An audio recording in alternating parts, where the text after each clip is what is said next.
parce que elle fait maman Teresa mu ñëw jël xaalis boppam defaraat restaurant bi ba mu bees tax defar ay chaise defar lépp peinturaat lépp avec ses moyens ñëpp ñu ne est-ce que mois d'octobre bii le nouveau DG visite dépôt bi yëpp ñëw ba foofu gis restaurant bi ne ko dama leen di féliciter fii moom vraiment lii c'est très bien je demande vraiment à la communication de Dem Dikk de sortir les images dama leen di féliciter xam na ne madame moo ko yore ba pare ne leen dama leen di wutal clim parce que loolu rek moo fi manqué mais tout est nickel chrome ici te moom dara mu Dem Dikk génn ci madame perd son temps là-bas j'étais contre mais comme c'était du social elle a l'habitude je l'ai laissé faire mais voilà ce qu'on appelle restaurant 18 étoiles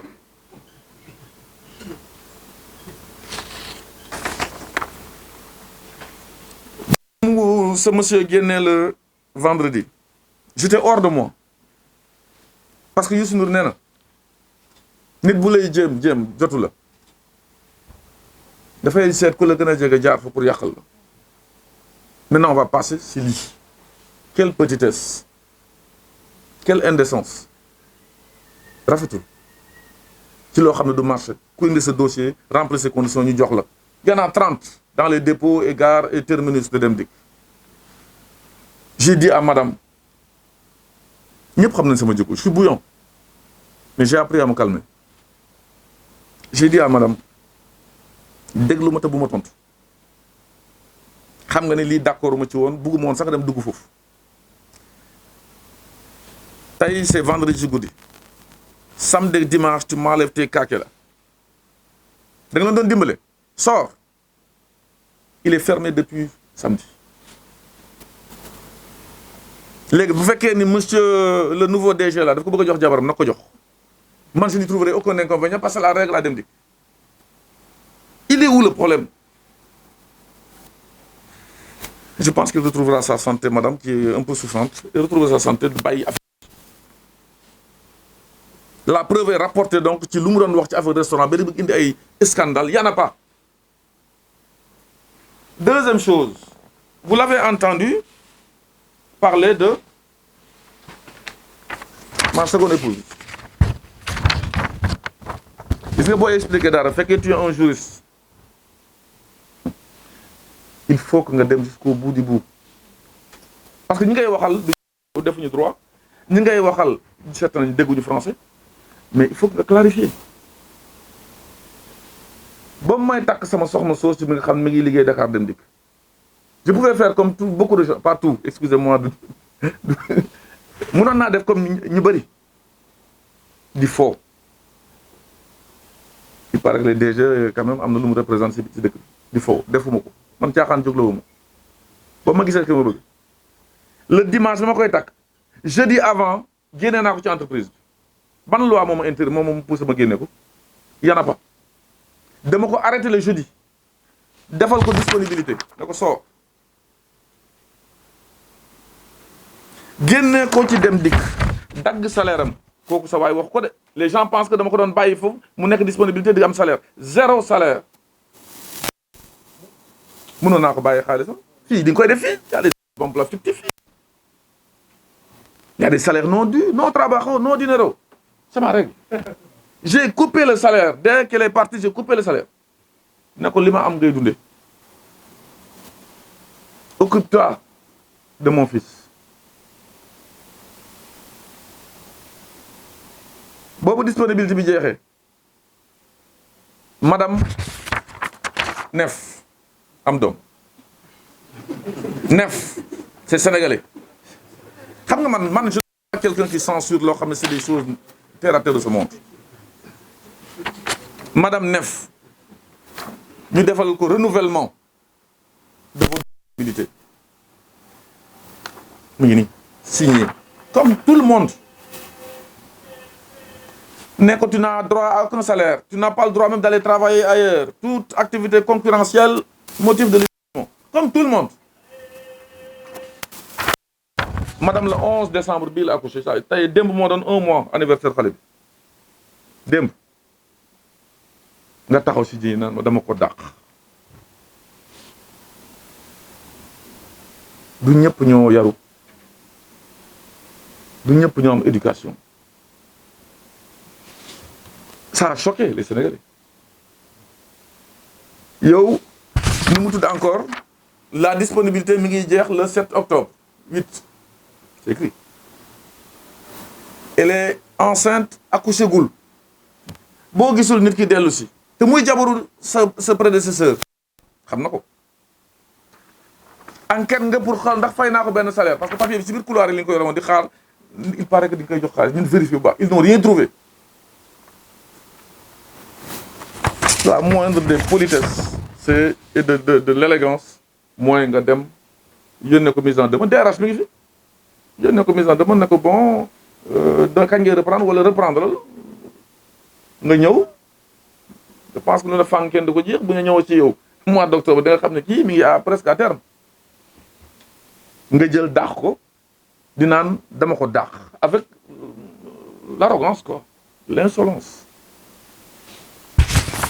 Je suis un homme de droit, je ne dirai rien dessus. Il n'a qu'à faire ce qu'il veut na def lu ko neex ku ñu bëmax doo am frein waaye ku dal ci man xam lépp dëgg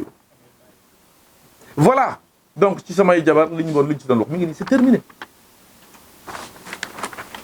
Je pense que les Sénégalais sont assez édifiés. Beneen chose sur les indemnités j'en ai terminé. Sur le restaurant, j'en ai terminé. Sur l'argent du foncier, j'en ai terminé. Sur les emplois présumés fictifs. Ah, maintenant, ça intéresse encore beaucoup de gens.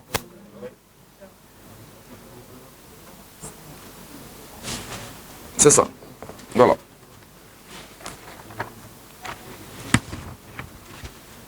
Gis ngeen mu jóg ne dama def benn audit boobu ma ñëwee. Pour xool kan moo fi nekk ak kan moo fi nekkul est-ce que Moussa Diop da doon utiliser ay nit pas ay nit utiliser di fay ay salaire ay ñoo xam ne nekkuñu ci kër gi c'est ça fait ñuy gagner ay salaire te peut-être di ñëw rek pointé dem wala mosuñu liggéey jox leen date ci 3200 salariés ne leen dans moins d'un mois képp ku ñëwul ñu photo la képp ku ñëwul signé képp ku ñëwul indi ñaari photo tu es un emploi fictif audit boo xam ni audit boppam la donc orienté boobu mu defee loolu lu ma leen di wax rek cuune dong lay doon tenirul compte ñi nga xam ne ils sont en indisponibilité tenirul compte ñi nga xam ni ils sont en congé à Tambacounda à Fongolemi à Salamata war ko jëre mbëlëxe tant que sa congé jeexul doo dellu si tenirul compte ñi nga xam ni dañu nekk en arrêt maladie moom daal le 15 jot na ñii indi nañu photo signé wuñu ñii photo nañu signé wuñu ñii ñëwuñu photo wu ñii ñu ngi ci réseau bi fii di liggéey am seen bon bordereau de versement un receveur boo ko ne il est fictif da lay indil preuve que mi ngi liggéey tous les jours bu versé day am papier cacheté montrant que versé na tey temps mais ñëpp yónnee nañ ma seen ay documents ren ma xoolal yow lay wër diñ ko yónnee ci yow fictif parce que dañuy naan pare dama recruter ay yu fictif dama leen jox benn exemple boo xam ne moom mooy l'exemple des exemples mooy ban est-ce que vous connaissez Mamadou Goudiaby l'ancien secrétaire général de Dem Dikk du sama xarit ñëpp xam nañ ko mais boobu moo fa toogee piano parce que un taureau on le tient par les cornes et non par la queue qui l'a remplacé il s'appelle Alioune Badara Konate c'est le secrétaire général aujourd'hui du plus puissant syndicat de Dem Dikk il est considéré comme fictif il ça fait 20 ans qu'il est dedans il diwuma ko parce que uniquement ñëwul pointé wu il était en congé est-ce que vous voyez le montage l'un de ses bras droits qui s'appelle Atou Dieng il me connaît très bien l'autre Mbor Wade je cite le chef de division du patrimoine Khali Samb est considéré comme fictif dama ne sa waay ji na dem jàng fekkee man la ñuy wut il ne me verra pas il ne m'aura pas te d'ailleurs boo mu waxee jour boobu boo mu def conférence de presse si vous regardez ñi fa nekkoon am na ñu nekkoon ci buntu direction bi di buuxante foofu di ko naan nous ne sommes pas des fictifs di ñuy ñëw léegi wan la photo moo manqué woon mi ngi nii et d'ailleurs dans la conférence de presse qu'est-ce qu'il dit ku ñëw ma fay la boo jàppee nit boo xam ne ci fiction la nekk en droit du travail motif réel de licenciement c'est pas un motif de joxe gâteau ça vous voyez ku ñu jàpp ci fiction di lay dàq faute lourde la mais nga ne boo ñëwee ma jox la tàngal ça signifie qu'il n'est pas sérieux. Deuxième chose, pourquoi il n'est pas sérieux? Et je l'envoie à un cours de droit parce qu'il se prend pour magistrat. Un magistrat qui a déshonoré son statut, qui se permet de faire de la politique. Moi, je suis incompatible, donc détachement, disponibilité, il est en disponibilité. Est-ce que tu as un pour disponibilité? Mais madame n'est en disponibilité, je ne sais. Quand tu dis, en tant que juriste, homme de droit et magistrat, j'ai peur pour ceux qui seront devant lui. Je vais ragal ñi nga xam ni mooy leen dem di leen juger après. Man bu ma jegee jugement ku ma jege en tant qu'avocat je le récuserai. Il n'est pas indépendant, il n'est pas incolore. Un magistrat doit être indépendant, incolore. bi amul am couleur. Quand dégg ngeen tur bi mu ni ay emploi fictif mais damay présumer rek présomption la de. Pressentiment la de. doo bàyyi ba sa audit jeex présomption de culpabilité bu ko magistrat di wax kooku bul dugg sax ci salle ba xam nga dee nga ça n'existe pas li ñuy naan présomption de culpabilité présomption d'innocence la ñu xam il est dangereux ce monsieur il n'a qu'à nous dire comment il s'est retrouvé à Matam affecté d'autorité déggu leen ma de il n'a qu'à expliquer pourquoi il s'est retrouvé à Matam affecté d'autorité sur le plan disciplinaire. Bëgguma wàcc bi à son niveau, vous comprenez ce que je veux dire. Bu fekkee népotisme xamuma ko ay Sénégalais bu ñu remplir des conditions ñu jox leen. Sur l'histoire des fictions, vous avez la liste ñi nekk technique. Et vous verrez très clairement ñi présente mais kii dañ ci bind recensé congé. Vous pouvez lire pour les autres. Il est considéré comme fictif uniquement parce qu'il était en congé. Gis nga yàq der le coup est déjà parti sénégalais fiction gis naa leen buzz bien parce que Moussa Diop ça fait vendre ce qui est faux d'ailleurs comme que génnee na ko ci gémmiñam rek